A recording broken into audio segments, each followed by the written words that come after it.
What is this fascination with mil-spec ammo, and why would you handicap yourself that way?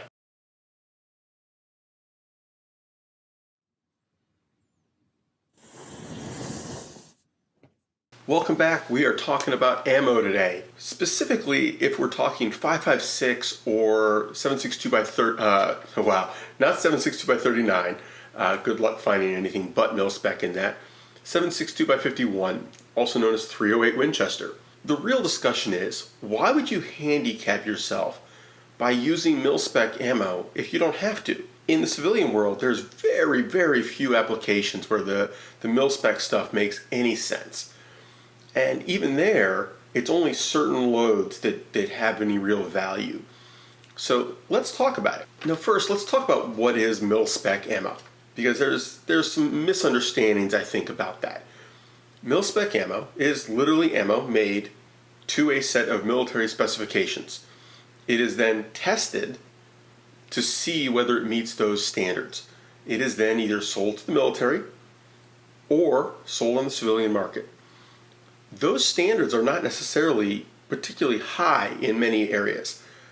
They are simply that here's the minimum standard. One of the things that they are really good at is durability, meaning if you store this ammo poorly, is it still going to go bang? Is it still going to work properly? Is a firearm going to function consistently? 100%. Mil-spec ammo is great at that. It is usually a relatively hot load. It is relatively consistent in the sense that you don't have failures. You don't have ones that don't fire.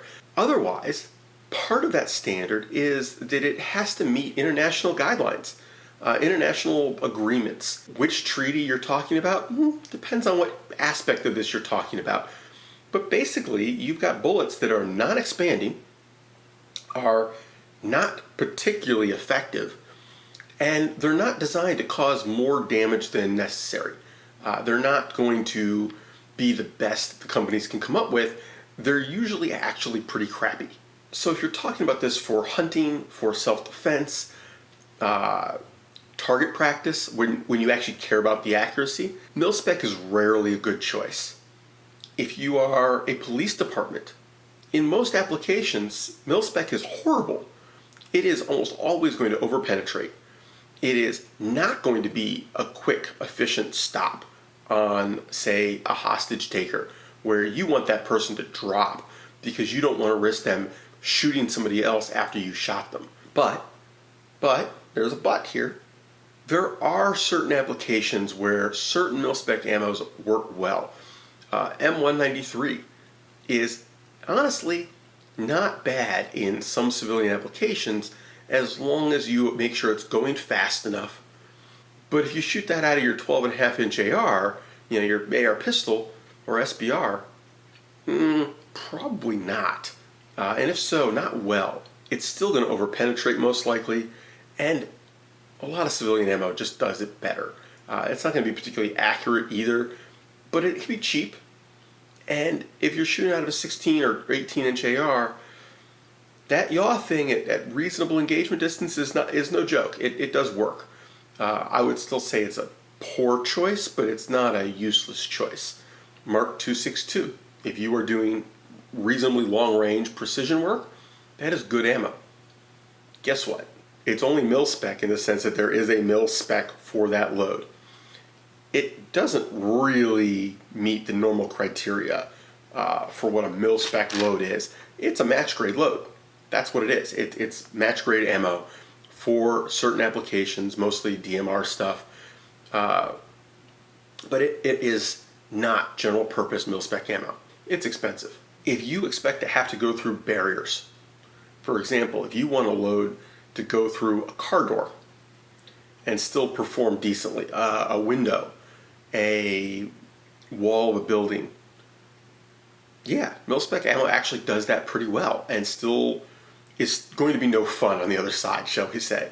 A lot of civilian loads don't actually do it that well because that's not a design criteria. That was not something they were designed to do. They weren't intended for that role. The ones that are tend to be really expensive police loads. But keep in mind, the rest of the time, if that isn't the actual use case, most of those are horrible. They're way lower on the list of good ammo than other choices. So something else that comes up in this is the term match grade. Now, this can be real in the sense of a federal gold medal match, hornady match, some of the Nosler or Lapua stuff, things like that. Premium ammo. It depends on how premium you want to get, right? Otherwise, it's usually just marketing. It can mean that this is a little more consistent ammo, or it uses non-expanding bullets, but otherwise, it very often is just a marketing fluff term. You need to research what you're buying. If you actually want match grade ammo, do some digging, try some different stuff, because what's match grade and actually performs well in your rifle may not in another rifle. And this is very clear when you try out match grade ammo in different rifles. Different rifles perform differently with different loads. How many times can I say different? Anyway, but you can't count it. You have to do your research on a particular bullet, right? Always do your research. Which leads us to the last thing, bullet choice. If you're hunting, you need to match your bullet to the target. And be aware that what works depends on what velocity you're going at. Particularly, if you're doing shorter barrels than normal, or if you're hand loading ammo, the velocity a bullet is going at when it hits that target is important, because bullets are designed to perform their intended role, their intended behavior at a particular speed. Just keep that in mind. Let's talk about a few criteria, because they apply back to the home defense, self-defense stuff. I'm not a hunting channel, but it overlaps here. The bullet that you're going to use on a hog is not always the right choice for a deer, and vice versa. Hogs are physically tougher. You want a bullet that's going to penetrate further usually. In fact, you would prefer over penetration. You would like to go through the hog. You're probably shooting into the ground at that point, right? Harder round with a little less expansion is good. On a deer, you want more expansion, and you don't necessarily want it to blow on out the other side with a ton of leftover energy. You do want it to go out the other side, obviously. Don't waste a whole lot of that energy. But with good bullet choices, you can shoot that deer, have it drop right there, and it does its job. Well, let's talk about one more choice. Varmint loads are generally bullets that are going to expand extremely rapidly. They hit anything. That bullet is just shrapnel. Well, let's take this back to a home defense scenario, or even just a general self-defense scenario. That varmint bullet, if you shoot somebody with no body armor on, is going to be extremely effective. It may be a little less effective if it has to go through an arm first, because it's going to start coming apart as it goes through the arm, but a general torso hit is going to be extremely devastating. However, if they're wearing any kind of body armor, if you have to shoot through a wall, for example, if you have to shoot through a door, even if you can see them, but if you can only see their head and you're like, well, I'm going to shoot the wall where their body is, right? The bullet's the poor choice. Now, the deer round, it's designed to hold up a little more, a little better penetration, not quite as explosive a expansion. That might be a really good choice in that middle ground.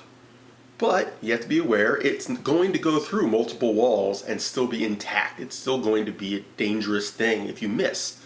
Whereas the varmint round, I wouldn't want to be standing on the other side of the wall, but you're not going to shoot through 3 or 4 walls and have an intact bullet that's still extremely dangerous.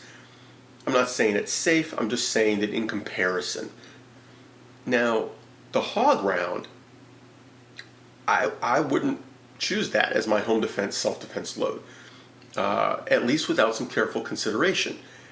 That's probably going to be a load that is going to expand less, is going to be more barrier blind, because if you've never hunted hogs, they are not a cute little pig that is domesticated. They are extremely tough. They have essentially body armor on their shoulders. They are not an easily killed animal. You need a bullet that can get through that and then do the damage. Because if you don't get through that with the ability to do a lot of damage, that hog is going to walk away. It is literally going to laugh at you. I have friends who have shot hogs with 9mm with bonded self-defense ammo. They emptied the magazine into it, and the hog was not even significantly injured. Wasn't happy, but that's not what eventually killed the hog. So, just saying. With rifle rounds, you can literally see it bounce off their head if you have the wrong ammo.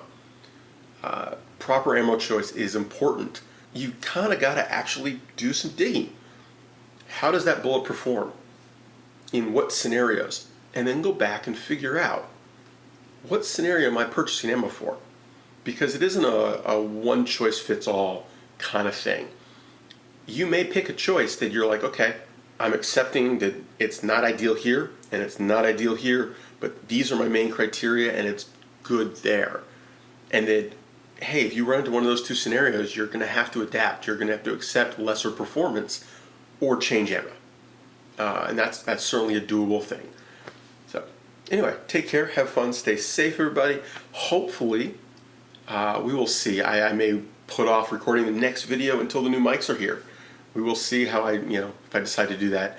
We have a 2-pack of DJI microphones coming in the mail. Thank you to my parents, who basically that was their Christmas present to me. They don't know that yet, but it is what it is. Bye, guys.